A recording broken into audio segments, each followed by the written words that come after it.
Huwag mo nang itago. Nakita ko nang umiiyak ka.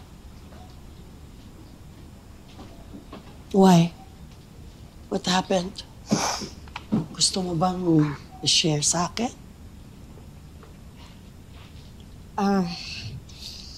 Galing lang po akong ospital, ma. Nagising na si Jordan. Oh, that's good news. Bakit malungkot ka? Kasi nakita ko si Jordan na niyayakap niya, Shaira. Anak, huwag ka sanang magagalit sa sasabihin ko, ha? Kasi, nung una pa naman, sinabi ko na sa'yo, huwag kang masyadong umasa kay Jordan. Dahil ikaw lang ang masasaktan. Tingnan mo ngayon. Umiiyak ka na naman. Ikaw na naman ang nasaktan.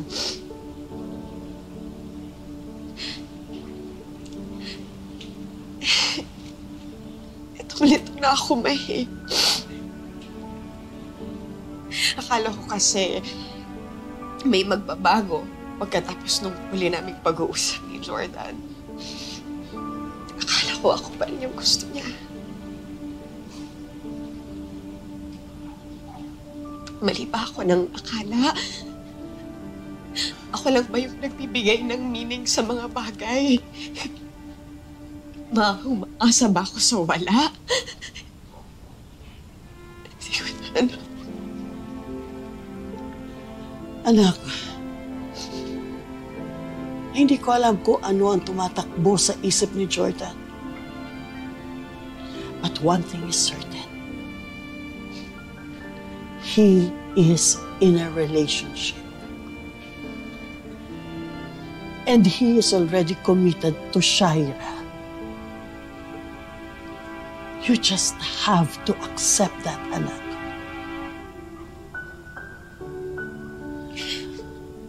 Kailangan mong tanggapin na may kanya-kanya na kayong buhay. Kailangan hindi ka na umasa na magbabalik pa kayo sa dati. Just learn to forget him. I mean, anak, gusto mo bang ma-stuck sa pain ng paghihiwalay ninyo habang buhay? Of course not. Huwag mong limitahan ang sarili mo para maging masaya ulit. Learn to move on. Meron kang 2 anak. Sa kanila mo ibuhos ang pagmamahal mo, ang atensyon mo. You have so much love to give, anak. Huwag kang patuloy umasa kay Jordan. Kasi ikaw ang talo. Ikaw lang ang lagi masasaktan.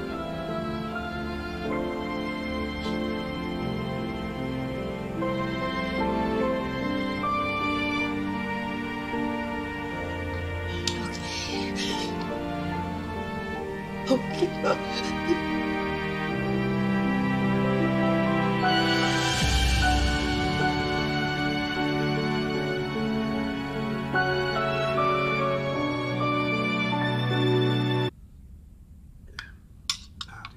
Teka, sandali. Akala ko ba bumili kayo ng prutas? Pasensya na tayo. Nawala po sa isip ko. Tinulungan pa po kasi namin si Nanay Christy sa gwardya. Oh, ito ibig sabihin na dyan si Nanay Christy. O bakit hindi man lang siya dumalaw dito para silipin ako? Dahil ba na inuna niyang bisitahin si Jordan kasi sa akin? Leon, ikaw naman, hindi naman sa ganon. Tapos na kasi yung visiting hours nang dumating siya kanina. Hayaan mo. Ite-text ko ha para makabalik siya dito at madalaw ka niya. Sige po. Salamat.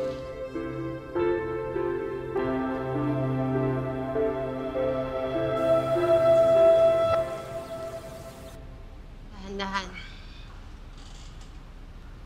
Okay na, thank you. Iwan niyo naman na kami.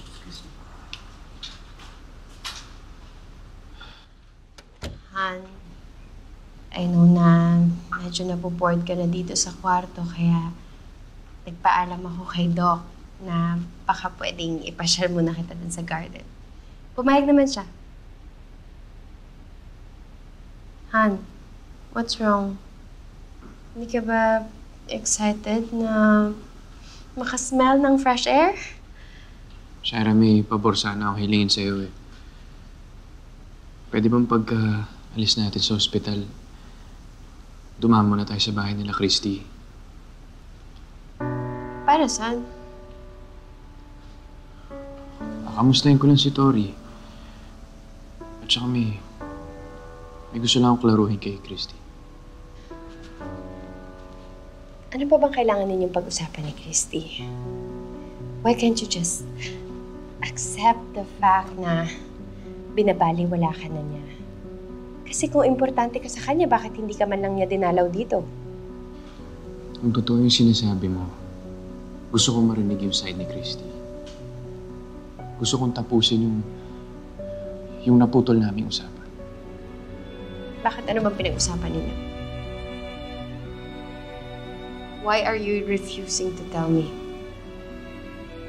Jordan, why are you acting na parang mas importante pa rin sa'yo yung ex-wife mo hanggang ngayon?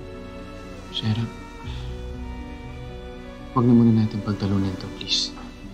Ito na yung last time na hingi ako sa'yo ng pabor. Okay?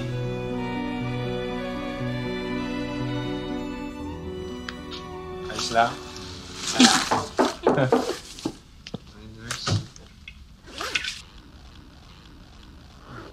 Buti na padalaw ka na.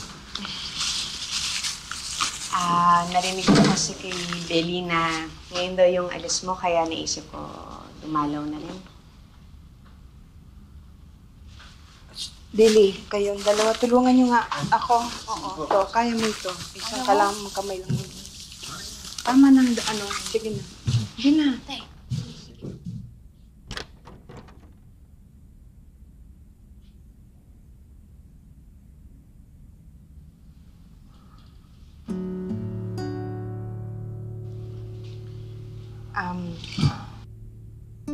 May pinapabigay nga pala sa'yo si Tori.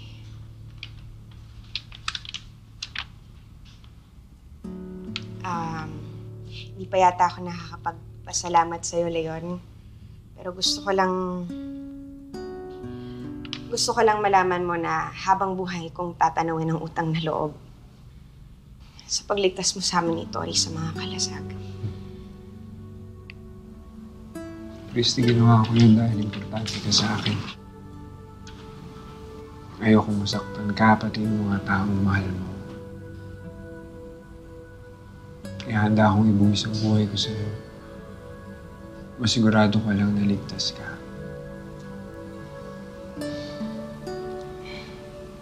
Sobrang laki na talaga ng nagbago mo, Leon. Ikaw ang dahilan ko bakit naging ganito ako. Dahil sa'yo, araw-araw kong pinipili na maging mas mabuting tao.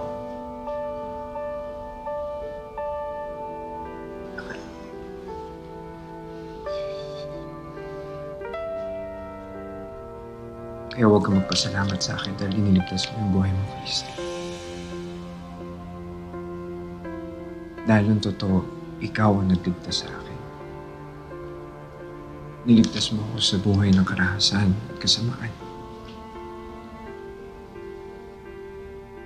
Binigyan mo ako ng pag-asa na pwede ako makapagsimula ulit. Na pwede ako magkaroon ng buhay ng tahimik at masaya.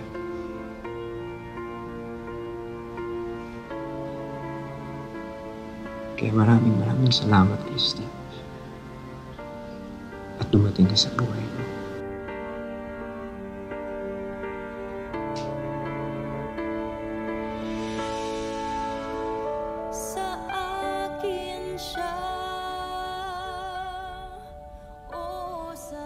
See?